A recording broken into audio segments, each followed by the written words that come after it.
Good morning, this is Jim, 5714 Collector, bringing you another video of the 1972 Topps baseball card set. It's Sunday morning. I hope everybody's having a great day. I hope everybody's taking some time to watch Hobby Palooza. Been very good, and certainly enjoying that. Going to be watching some of those this afternoon, and just want to make sure I mention that because I am wearing the shirt that Scott from Reindeer Studios created. So this is pretty cool. So since I'm doing the 72 set, I saw on his website that this shirt was for sale, and I saw Dan from Dan's Vintage PC. I saw that he was wearing one, and I thought, well, I'll have to order one and get one so I can wear that for the Sunday show. And let's get started. I got 10 cards made up here this morning, and we're going to start with number 317. I got Rich Hand here with the Texas Rangers.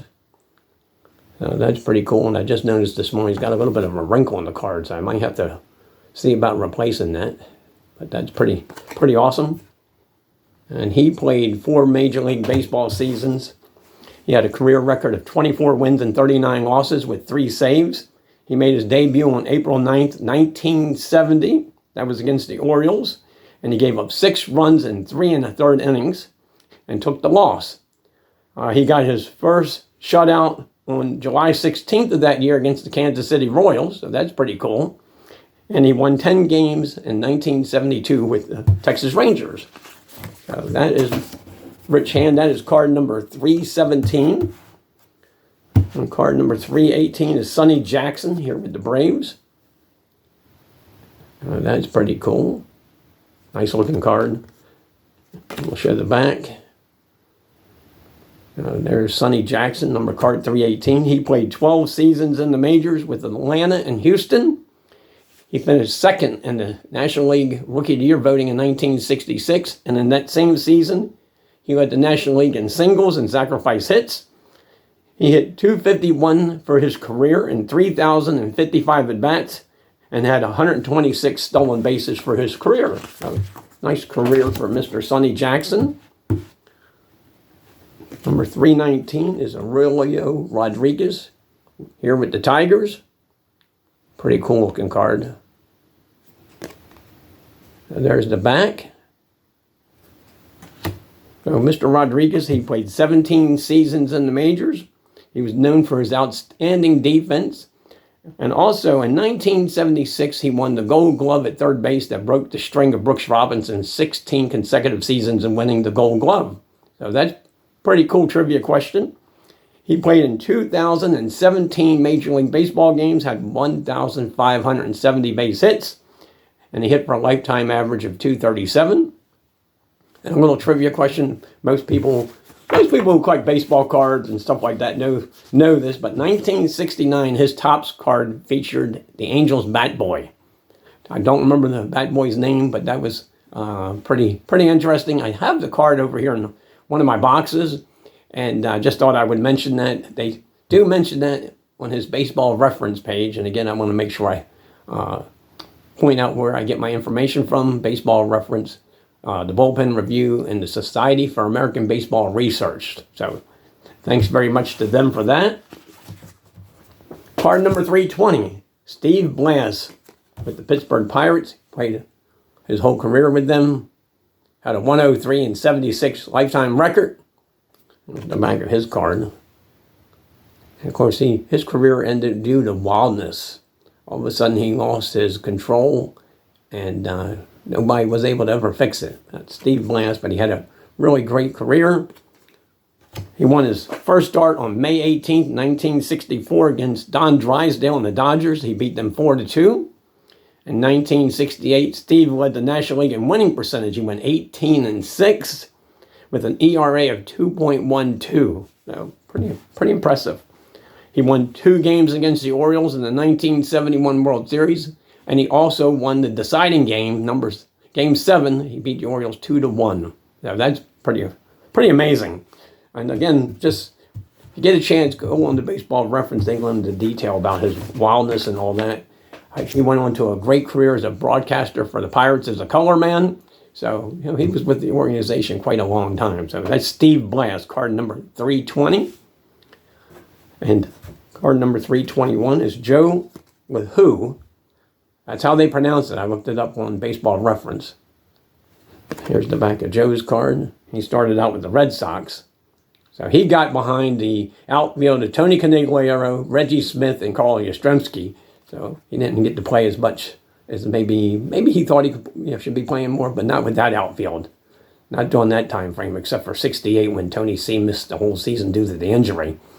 But Joe still had a decent career. He debuted with the Red Sox on April 10th, 1968. He walked in his first major league at bat and had a single in the second MLB at bat, so that's pretty cool.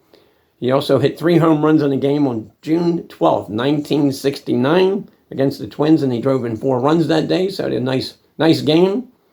He had 65 career major league home runs, and he also had 2 walks in Game 3 of the American League Championship Series while playing for Kansas City, and that was in 1976, I believe. So that's Joe LeHoux, and I even wrote it down on here how to say his name up here. So I thought that was pretty cool.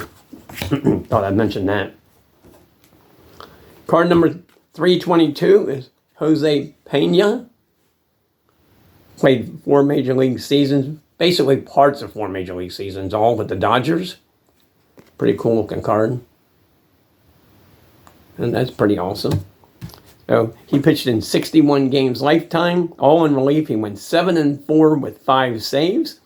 And one thing I found interesting on Baseball Reference about Mr. Pena, he pitched in Mexico for a long time.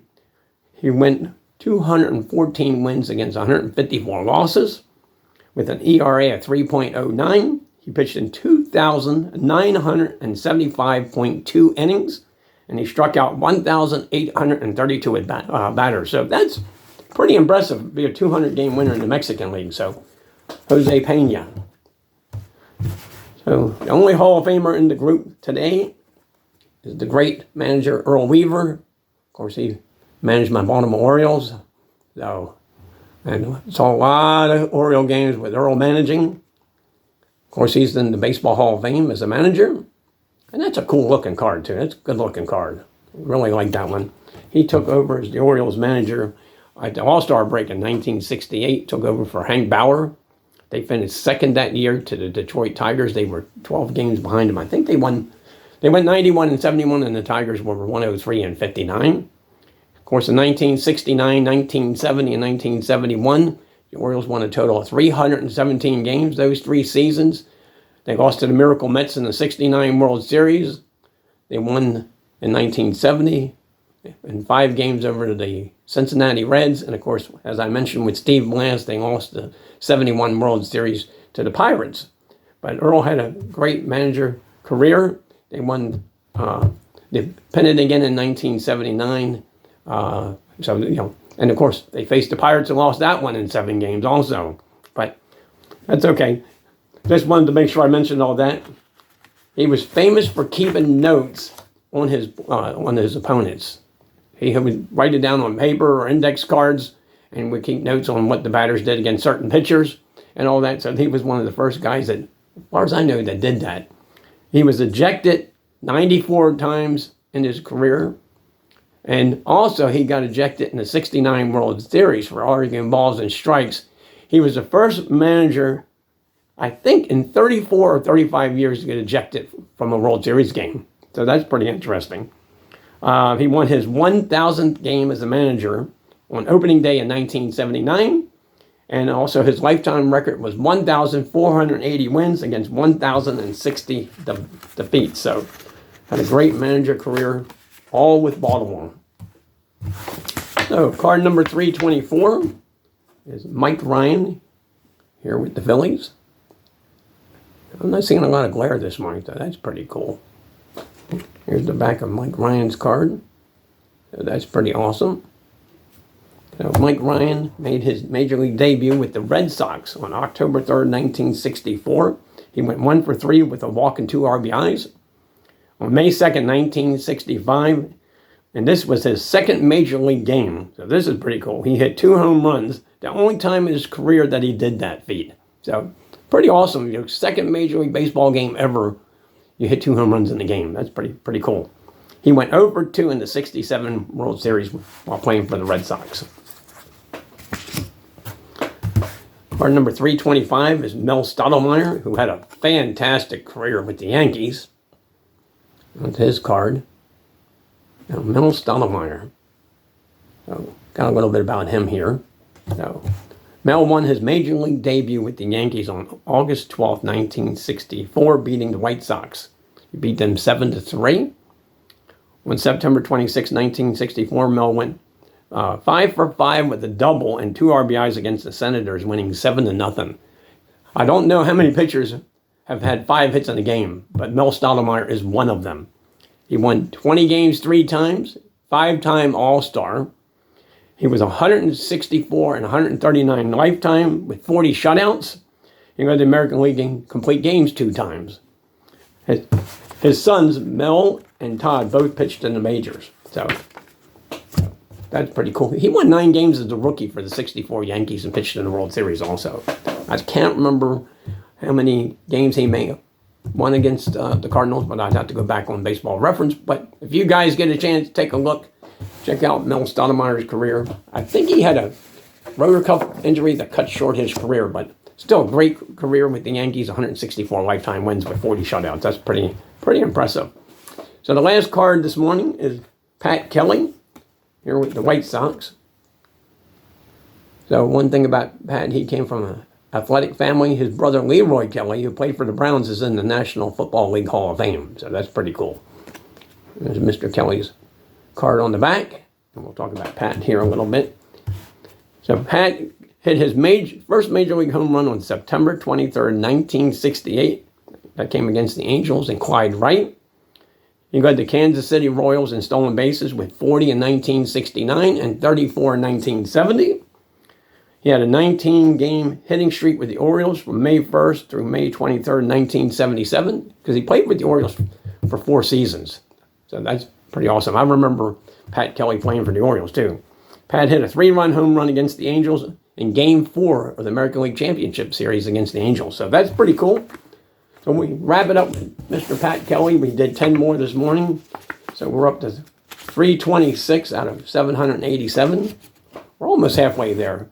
And just been having a great time doing this series. Got a lot of positive responses. Certainly been enjoying it. And Scott, again, thank you for the shirt. I love it. And I'm going to make sure I point that out one more time because I think it's pretty cool to have it and all that. So Scott does great work. You get a chance, go over to Reindeer Studios and check out his channel. And I'd just like to take a minute real quick and thank everybody for watching the series and commenting. I really, really appreciate that. Glad to see that everybody's enjoying it. And it's fun. I'll start researching for next week's episode sometime today or maybe tomorrow. So hope everybody has a great Sunday. Enjoy Hobby Palooza, and we will talk to you again real soon. Take care. Bye-bye.